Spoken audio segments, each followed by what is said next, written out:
the Beneteau First 60. Let's go discover it. Follow us.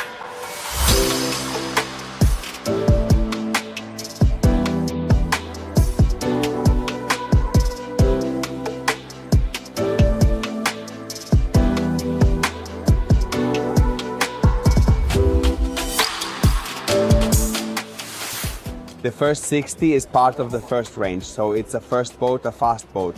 It is equipped like a racing boat, but it is not a racing boat that might be uncomfortable or inconvenient, even though it has optimal performance.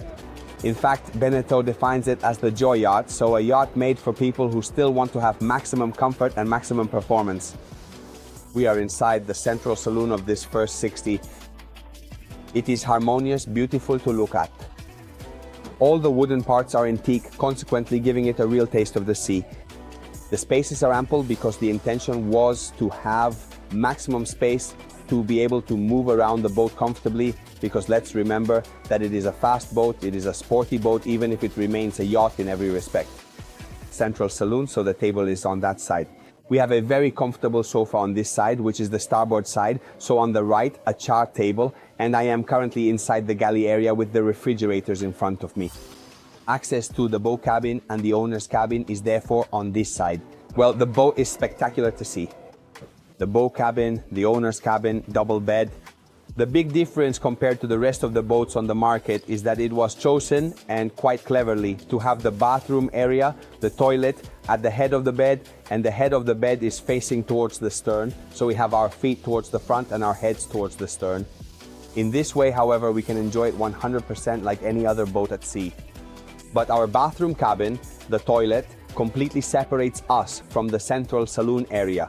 So if you have particularly noisy guests, friends, or someone on board and you want to keep relaxing or sleeping, you, as the owner, won't have to do anything other than close the door, and you are completely isolated from the rest. Now let's go and discover the aft cabins as well. Aft cabins too. The boat comes in a single version, 3 cabins, 3 bathrooms. Why did I say 3 and 3? Because we have one that serves as a dayhead in this area, which we'll go see later, that serves both the starboard cabin, so the one on the right, and also the entire saloon. As you can see with the headroom, it's true that I fit everywhere, but there's definitely plenty of space. But the entrance is wide enough even for the vertically challenged, let's put it that way. Double bed. We're on a 60-footer, so it certainly can't be small, but it's very harmonious. Small cabinets, direct access bathroom, so many features in this cabin as well. The shower height is over 2 meters, so I have absolutely no problems in this area. I close it and I have the toilet and bathroom right here in front of me.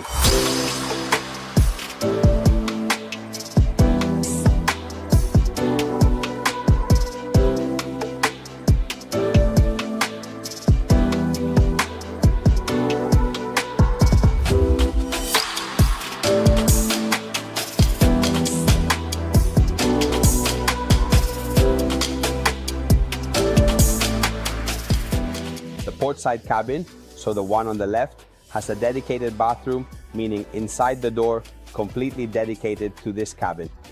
In terms of space and aesthetics, it is a mirror image of the one on the starboard side. At the stern, we have the swim platform or foldable stern platform for direct access to the sea. In addition to this, obviously there is access for our tender, a tender garage to insert the tender straight in, which is also very easy to do. For the technical data, I wanted to leave it for the end, or rather ensure that Marco, an expert sailor, Neo Marine Shipyard on Lake Como, can better explain what the most important and salient data of this First 60 are. Thanks, Oscar. Well, we are on a 60-footer, so let's talk a bit about general measurements. 19 meters of boat with a maximum beam of 5.30 meters.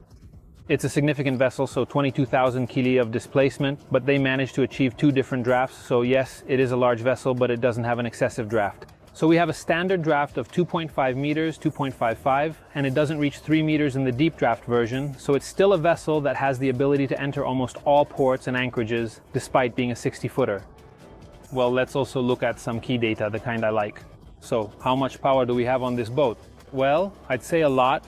We have 100 square meters of mainsail, 85 square meters of jib, and a gennaker, get this, of 300 square meters, so we have plenty of power to get this boat flying.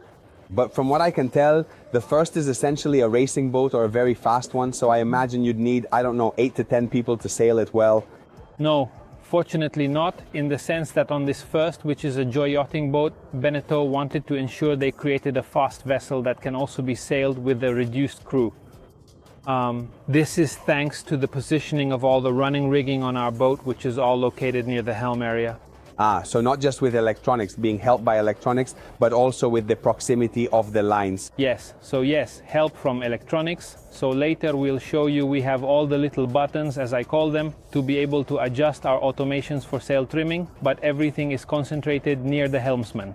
This area where we are sitting with this large lounge is dedicated to guests, and we don't have any lines that can get in the way, so the guests enjoy fast sailing, and at the stern, let's say 2 or 3 people can handle these 60-footers at maximum performance.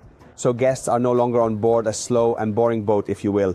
Instead, they are now on a super sporty, high-performance vessel, yet they remain in absolute maximum comfort and complete safety throughout the entire journey.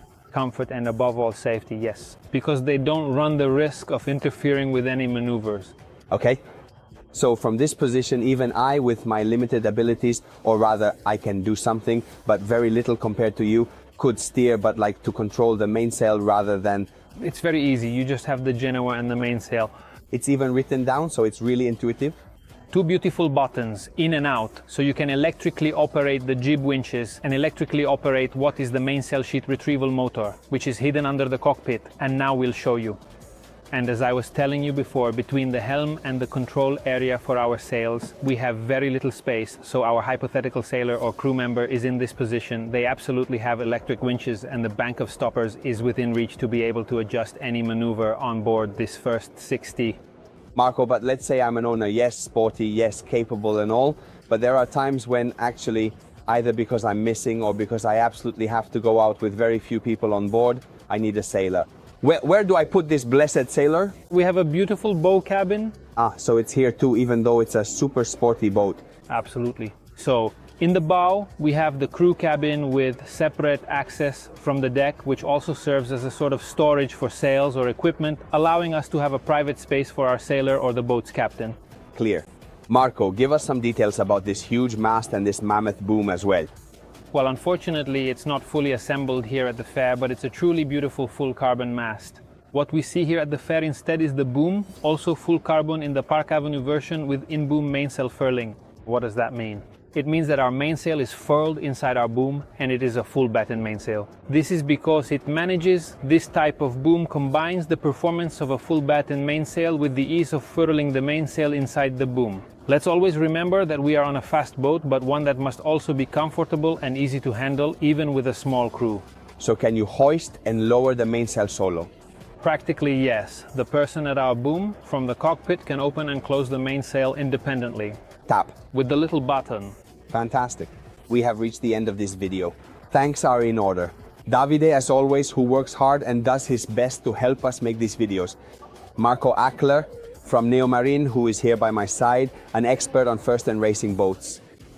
The first 60, and this first 60, if you want more information, including commercial details like price, or if you want to configure your boat, all you have to do is contact us, me or Marco, and we can build the boat with you, tailored specifically to your needs and requirements. You can find all our contact details right in the description of this video, as well as our emails, address and phone number. So you can book an appointment and get straight to the point of your decision-making process, where we are of course ready to support you. I mustn't forget to remind you that if you don't want to miss any of our presentations and sea trials, all you have to do is subscribe to this channel.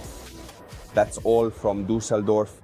Marco and I say goodbye. See you in a moment, and always check the weather too.